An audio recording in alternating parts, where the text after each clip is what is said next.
Hey guys, welcome to my screencast presentation. Today I'm going to be talking about an article I read called Who Wrote This Essay? Detecting AI-Generated Writing in Second Language Education and Higher Education. The authors were Alexander, Savido, and Alexander. So before I get started, I do want to be sure to state one big limitation of the study, which is that it was a small scale exploratory study from 2023. So the findings are not generalizable because it was a very small sample size, very small population. And also this study was done in early 2023. It had to do with, detecting AI writing. It incorporated AI detection software. And the human raters in the study also, some of them didn't have very much familiarity with AI writing. So another limitation is that with the pace at which things are developing with AI, the findings also, may not hold over time. So in this study, there were 6 university ESL instructors who analyzed 4 essays to determine whether or not they were written by humans or generative AI. And the generative AI writing, that could mean written completely by generative AI, or that it could be written partly by a human and partly by the AI. And the essays, the 4 sample essays in this were also analyzed by AI detection software. So the 4 essays that they included, essay 1 was written completely by ChatGPT. Essay number 2 was written by ChatGPT based on an outline from a student essay. So the student generated the ideas and the organization, but then the GPT generated the full text of the essay. Essay 3 was a student essay. It was originally written by a student, but it had sections replaced by GPT, which means that the final product was partially AI written and partially written by a human. And essay 4 was fully written by a student at the CEFR C1 level of English. CEFR C1 level means that the student had a pretty advanced level of English. The research questions for the study, they had 3 questions. Number 1 was, how effective are current plagiarism detectors in distinguishing human-generated text from AI-generated text? Question 2 was, what criteria are employed by ESL lecturers to assess academic writing? And question 3 was, how effective are these criteria in distinguishing human-generated text from AI-generated text? So let's look at the results of this study. So when they ran the 4 essays through the AI detection software, they used 4 different programs. They used Turnitin, OpenAI Detector, GPT-0, and Crossplage, not sure how to pronounce that one. So these AI detecting software was very accurate for essay 1, which was fully written by AI, and essay 4, which was human written. It was mostly accurate for essay 2, the one that was written by AI, but from a human outline. And it was a little bit less accurate for essay 3, the one that was partially written by a human and partially written by AI. And so we'll take a look at one of the tables from their study. And on this table, some of the interesting things you can see is for essay 1, where it was 100% AI, you can see that 100% certainty from Turnitin, 99% from OpenAI. GPT-0 says your text is highly likely written. And also for essay 4, the one that was 100% human, we can see again, like 0% from Turnitin, 99.98% real, 1% mainly written by a human.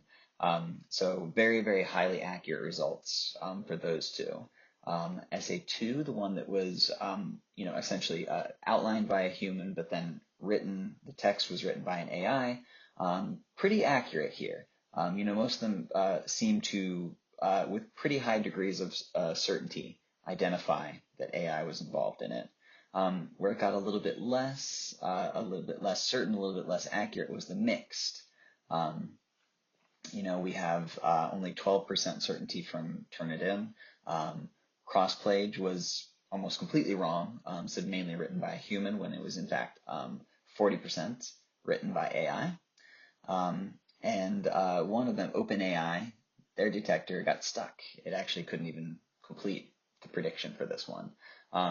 So we can see that, in kind of the extreme cases where an essay is completely 100% generated by AI, or when is completely 100% written by human. In this study, the AI detectors were pretty accurate, but anything else, not quite so accurate. It's interesting because this kind of mix of AI and human generated writing is what's much more common, according to my experience in the classroom with students, and some of the other literature that I've seen. So it may seem like these detectors are operating with a pretty high level of accuracy, but the truth is that like the 100% completely generated essay by something like ChatGPT is actually the rare case. So now let's look at the human raters. How did they do? Unfortunately, they did not do as well as the AI detection software. For essays 1 and 2, the ones that were written completely or nearly completely by AI, they were only 33% accurate, which means 2 out of the 6 were able to get it correct. The essay 4, the human written, only 50%, 3 out of 6. 50% sounds not too bad, but if you think about it, it's a coin flip question, and if they're getting 50%, it means they're basically guessing. Interestingly enough, they were a little bit more accurate on essay 3, the one that the AI detectors were not quite as accurate about. 66% accurate, but 66% is still not. For me, it's not something that I would consider a high degree of confidence. So the human raters were not really very effective at distinguishing between the AI writing and the human writing. And so taking a look here, we can see some of the results in the table. And yeah, we don't have to go through this though. But let's move on to some discussion. So what does it all mean? What can we learn? What was interesting from this study? So one thing that was interesting, digging into the human raters, they actually, in addition to making their prediction about whether the essay was written, by a human, by AI, or some mix, they also were allowed to leave comments where they were able to identify certain features of each essay that led them to their conclusion. And one interesting thing was that the human raters really focused on form over content. They tended to look at like structural components such as spelling and sentence structure, but they did not report fact-checking any of the claims made in these essays, which is interesting because hallucinations are a known issue with AI. Hallucinations meaning when an AI generator will essentially make up facts. You could say lie, but the word lie implies some level of intentionality that I prefer not to imbue on an AI text generator. But basically, AI hallucination means that an AI includes false information in its writing. This is a known issue, so it's interesting that the human raters didn't report at least trying to check some of the facts in the essay. And in fact, some of the references in these essays were fabricated. They were completely fake references. They were included, including all of the sources in essay 1, which was AI written. I think it included, like 6 sources, and all of them were completely fake. And none of the raters reported that they actually checked the sources for their veracity. So the raters really seem to focus on form over content when trying to draw their conclusions. Another thing that was interesting was human raters were operating under what we call in the second language acquisition world, we call it the deficit model. The deficit model is essentially it's when you view a language learner in terms of what they lack, what you perceive that they lack. Thinking someone who's learning a language is essentially somebody who has a deficit versus somebody who is a quote unquote native speaker of the language. It's kind of a common perception, and from my perspective, it's a common problem in my field. not just my field, but other people who interact with students who are operating in a second or additional language. But this quote I found quite interesting, and it kind of reveals how this deficit model thinking was informing these human raters. AI was associated with the use of advanced vocabulary, complex sentences, high level of language skills, lack of errors, and correct citations. Conversely, student writing was associated with limited language skills, repetition in vocabulary and sentence structure, poor cohesion, inadequate essay structure, and mistakes in referencing. So essentially, when the language appeared quote unquote strong, when the writing seemed like it was good, complex writing, the raters tended to think that was the AI. When the writing showed some sort of mistakes, some sort of errors, some level of deficiency, that was assumed to be the students making mistakes. So this is this is evidence that the human raters were operating under the deficit model as they attempted to make their determination on who wrote each essay. And it's particularly interesting because this is the authors here cite Singh 2023 to show that the way the human raters were attempting to draw that distinction between AI and human writing is very different from how some of the AI detection algorithms work, particularly GPT-0. So the way GPT-0 works is it looks at basically two things. It looks at perplexity. Perplexity is how unpredictable are the words that you're choosing. So like a high level of perplexity would mean that you are choosing unpredictable words. A low level of perplexity would mean that your word choice is very predictable. And it also looks at what it calls burstiness. Burstiness has to do with sentence complexity. And I think a high level of burstiness indicates that there's a lot of variation in your sentence complexity, whereas a low level means that there's a lot of kind of repetition of sentence structures, and there's not much variation in your sentence complexity. So AI writing, what GPT-0 is looking for when it to identify something as AI writing is low levels of perplexity and burstiness. In other words, if the writing includes more predictable words and repetitive sentence structures, then GPT-0 is more likely to identify that as AI-generated text. But in this study, in the Alexander, Sabato, and Alexander study, the human raters attributed high levels of perplexity and burstiness to AI.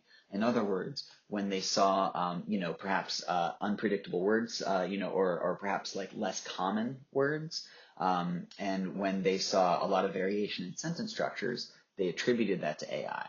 And when they saw low levels of perplexity and burstiness, in other words, when they saw like very repetitive or predictable word choice, and when they saw very kind of repetitive sentence structure, they considered that to be a human error. They thought that maybe they attributed that to students who perhaps didn't have enough language skill to add variation to their sentence structure. So they in fact were operating under like the exact opposite algorithm as what GPT-0 uses to detect AI writing. So, a couple of takeaways from this article. First is humans are not good at distinguishing human writing from AI-generated writing. This is something that I've tried before myself. I've done kind of my own mini experiments with some of my students, and this holds true for me as well. At this point, it is very difficult to detect the difference. And of course, as I said, this study was conducted in early 2023. So with what was the free version of GPT at that point. I'm not sure exactly, but it might have been like GPT 3 or 3.5 at that point. We are now several generations of GPT on from that. And so GPT has only gotten better at mimicking human writing and at adding more kind of variation, complexity, and unpredictability to the way that it writes. So, I would expect that this particular takeaway would continue to hold, that humans are not good at distinguishing human writing from AI-generated writing. And another interesting takeaway is that humans rely on erroneous criteria to determine whether text was written by a human or AI. As we saw, the the human raters here were operating under the deficiency model. They were assuming that when they saw something like they were looking for things like spelling errors. They were looking for things like probably like what we call grammar mistakes. And they were just assuming that like if I find quote unquote mistakes, then that means it's human writing. And in some cases they were even erroneously attributing things like repetitive sentence structure to human writing, when in fact that was one of the characteristic hallmarks of AI writing. So those are two interesting takeaways, but remember a big ol' asterisk on these takeaways, a big maybe precedes all of these, because this was just a small scale exploratory study. So we should not, we shouldn't take the results of this one study with a high degree of confidence. It will be interesting to see what subsequent follow-up studies have found, and also as AI text generation continues to develop. On the one hand, as AI text generator or as AI detectors, on the other hand, also continue to develop, and as humans become more accustomed to both to working with, to reading, and to kind of evaluating AI writing and kind of AI human hybrid writing, which is becoming more and more common and more the norm. All of this may change. It may be that humans become better at recognizing AI writing as we have more experience with it. It may be that AI detection software becomes even better at detecting AI. But on the other hand, as AI text generation becomes more developed, it may constantly outpace AI detection software. I've read a lot of articles and seen a lot of expert opinions that predict that AI text generation will always outpace AI text detection.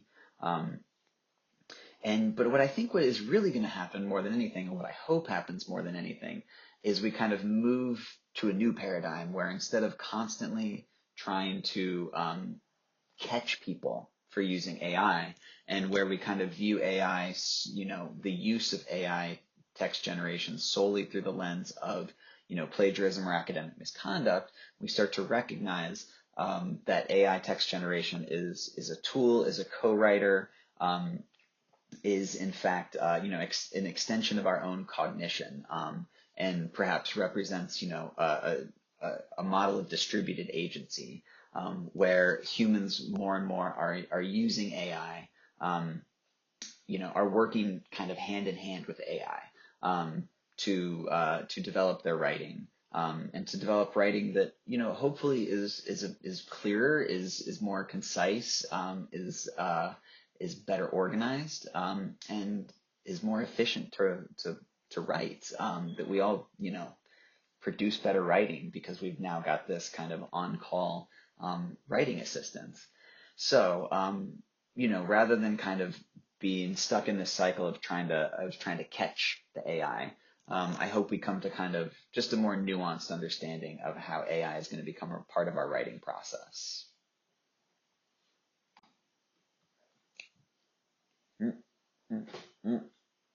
These are my references.